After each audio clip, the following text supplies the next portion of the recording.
লেখা মায়ের রামচন্দ্রের মাকে কৌশল্যা, যে ভগবানকে গর্ভে ধারণ করার মতো কৌশল জানে সেই জগতে কৌশল্যা। প্রত্যেক দেশে এই যুগে নয়, কৃষ্ণ নয়, মহাপ্রভু নয়, প্রতি যুগে আমার গৌরী দুধের পাগল।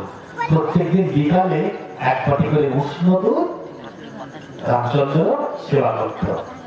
বনবাসে যখন চলে যাবে, মায়ের মন তো হাওয়া করে কাঁদছে আর বলছে, বাবা তুই চলে যাবি, প্রত্যেকদিন বিকালে বল কি আমাকে মা মা বলে দুধ চাবি, আর তুই কোথায় যাবি বনবাসে দুধ?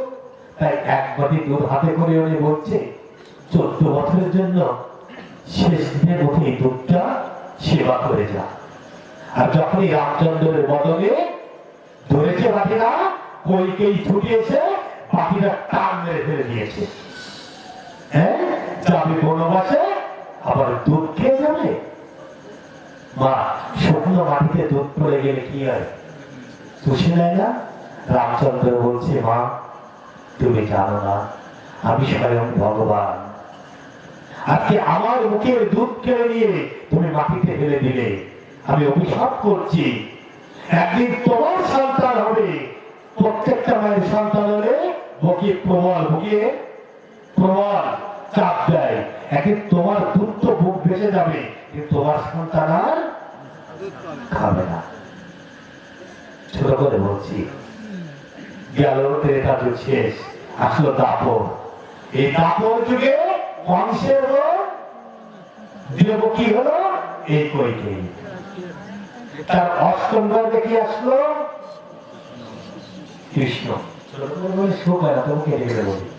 কৃষ্ণ কৃষ্ণ যখন আসলো, তখন দেবকী বক্ষ থেকে দরদর করে দুধ ঝরে পড়ছে, কিন্তু মিসমিস করে হাসছে গোপাল। বাবা তুই সেবা কর, পড়ে যাচ্ছে দেখছিস না? ও মা, তোমার মনে আছে আমার মা আমাকে দুধের বাটি দিয়েছিল, তুমি ফেলে দিয়েছিলে, ওই শুকনো মাটি চুষে নিয়েছিল, আমার মায়ের খুব কষ্ট হয়েছিল, আর তুমি এসেছিলে। এখন তোমার খুব কষ্ট হচ্ছে না? খুব কষ্ট হচ্ছে, তুমি মনে করে দেখো তো। তখন পূর্বের কথা দেবকীর মনে পড়েছে, তাই তো বাবা, বাবা কি আমাকে মাফ করে দে, তুই আমাকে মাফ করে দে। যদি পূর্বের সবকিছু বলে গোবিন্দের চরণে যে নিজেকে আত্মসমর্পণ করে, আমার গোবিন্দ সেখান থেকে তার মুক্তি দেয়। প্রমাণ কোথায়? শ্রীমদ ভাগবত গীতা 18 অধ্যায়ে 66 নম্বর শ্লোক, সর্বধর্ম পরিত্যাজ্য মামেকং শরণং ব্রজ অহং ত্বং সর্বে পাপেভ্যো মোক্ষয়িষ্যামি মা শুচঃ। যখন দেবকী বলছে, বাবা আমার মনে পড়েছে, তুই মাফ করে দে, বলছে মা আর 2 মিনিট শেষ হয়ে যাবে। তুমি যখন বুঝতে পেরেছো তোমার ভুলের কথা, তুমি যখন আত্মসমর্পণ করেছো, আমি তোমার সব মাফ করে দেব।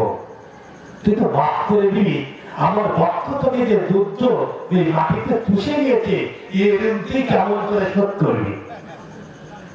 দেবকী বলছে, এই যে দুধ শুকনো মাটিতে চুষে নিয়েছে, এই ঋণটি কেমন করে শোধ করবি?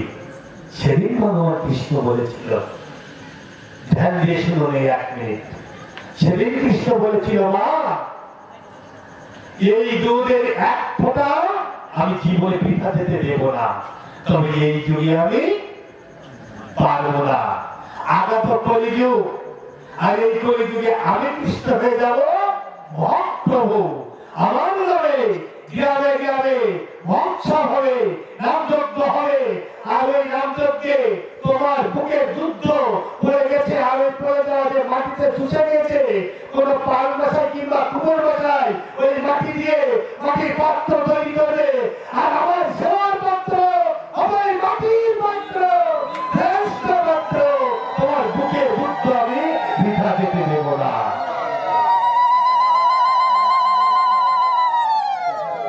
বুঝলে? তাহলে তোমার বুকের যুদ্ধ যে মাটিতে চুষে নিয়েছে, কোন এক পাল বসায় কারি নয়, ওই মাটি দিয়ে মাটির পাত্র তৈরি করবে, আর ওই মাটির পাত্র আমার সেবার সর্বশ্রেষ্ঠ পাত্র। প্রেম সে বলো কি বলেছি, আমার অনেক অপরাধ হয়েছে, আমাকে মাফ করবে।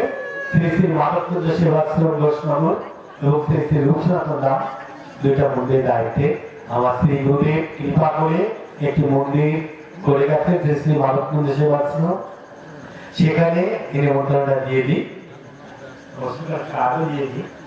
আসছে আগামী মাঘ মাসে 24, 25, 26, 27, 28 6 জন পাঠক আর 1 জনে।